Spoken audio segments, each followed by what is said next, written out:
Hello, this is Papa B reading, and I am continuing with Chapter 8 of The Magicians Nephew, which is part of the Complete Chronicles of Narnia by C.S. Lewis, published by HarperCollins.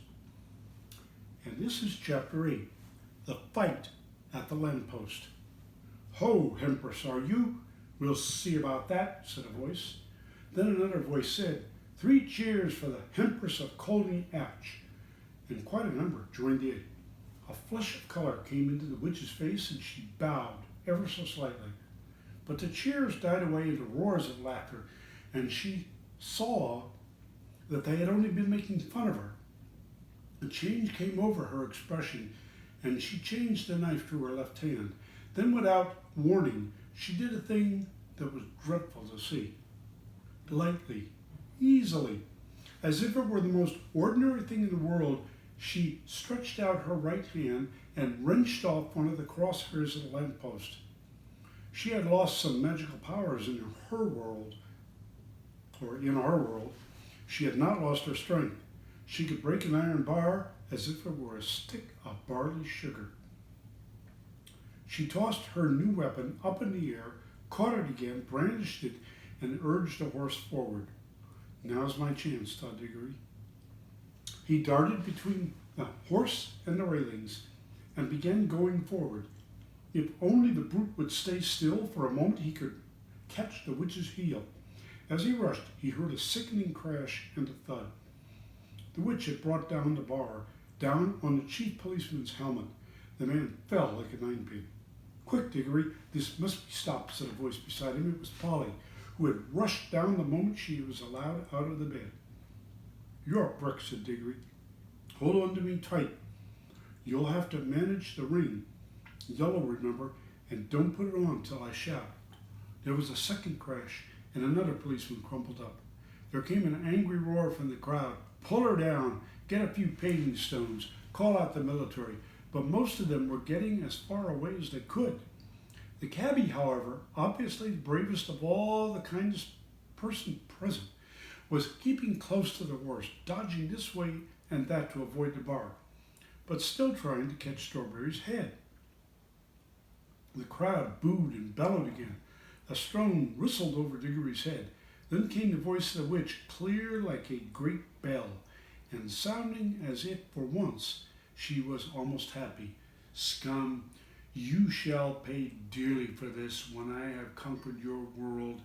Not one stone of your city will be left. I will make it as charmed as Felinda, as Salo, and as Bromadine." Diggory at once caught her heel. She kicked back, and with her heel hit him in the mouth. In his pain, he lost hold. His lip was cut, and his mouth full of blood. From somewhere very close by came the voice of Uncle Andrew in a sort of trembling scream. "Madam, my dear young lady, for heaven's sake, compose yourself." Diggory made a second grab at her heel and was again shaken off. More men were knocked down by the iron bar. He made a third grab, caught the heel, held on like grim death, shouting to Polly, "Go!" Then, "Oh, thank goodness!" The angry, frightened voices had vanished. The angry, frightened voices were silenced, all except Uncle Andrew's, close beside Diggory in the darkness. It was wailing on, oh, is this delirium? Is this the end? I can't bear it. It's not fair. I never meant to be a magician. It's all a misunderstanding. It's all my godmother's fault. I must protest against this. In my state of health, too. A very old Dorcher family. Bother, thought Diggory. We didn't want to have him along. My hat, what a picnic. "Are you there, Polly?" "Yes, I'm here. Don't keep on shoving." "I'm not," said Diggory. But before he could say anything more, their heads came out into the warm green sunshine of the wood, and they stepped out of the pool. And as they did, Polly cried out, "Oh, look, we brought the old horse with us, too, and Mr. Ketterly, and the cabbie. This is a pretty kettle of fish." As soon as the witch saw that she was once more in the wood, She turned pale and bent down till her face touched the mane of the horse.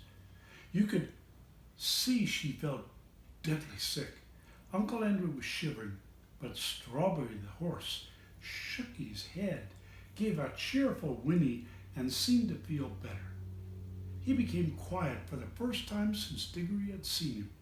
His ears, which had been laid flat back on his skull, came into their proper position, and the fire went out of his eyes. "That's right, old boy," said the cabbie, slapping Strawberry's neck. "That's better. Take it easy." Strawberry did the most natural thing in the world, being very thirsty, and no wonder.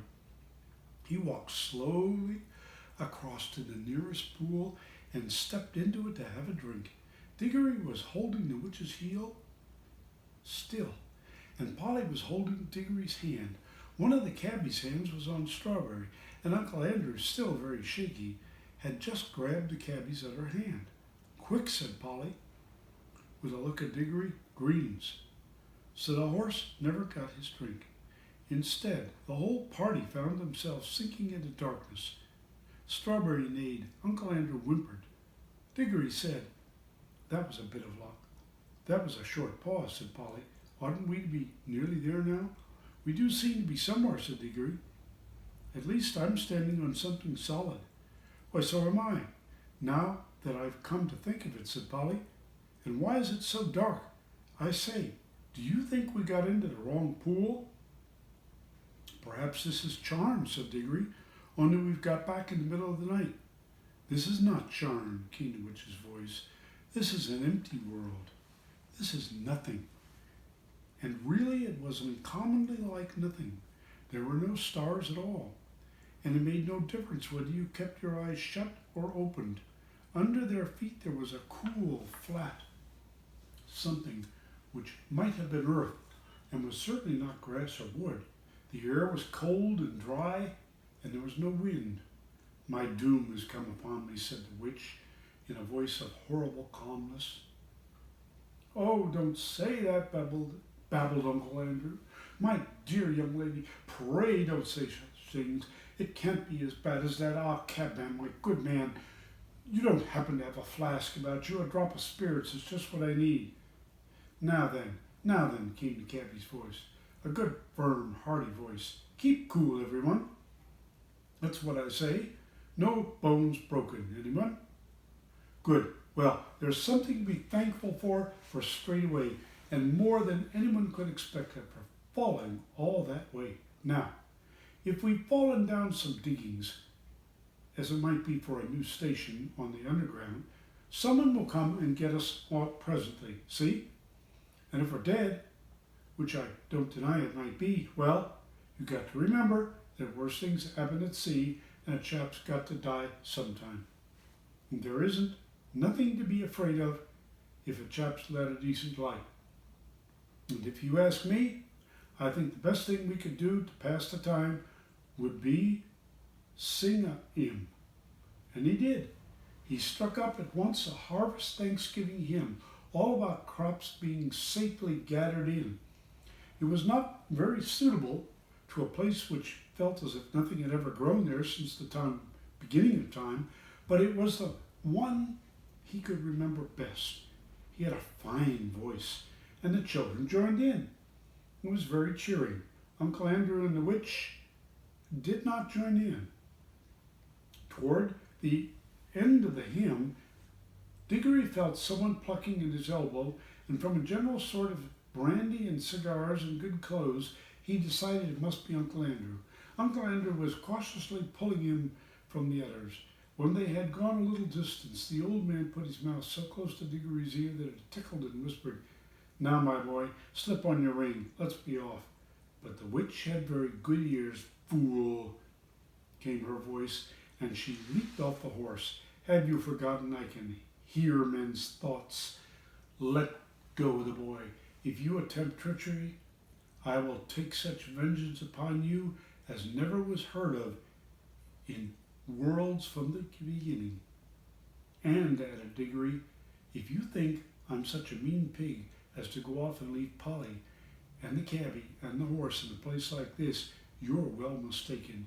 You're a very naughty and impertinent little boy," said Uncle Andrew. "Hush," said the cabbie. They all listened. And that ends part 1 of chapter 8, which is titled The Fight at the Lamppost. This is Papa B reading. Come back again and let me read. Bye.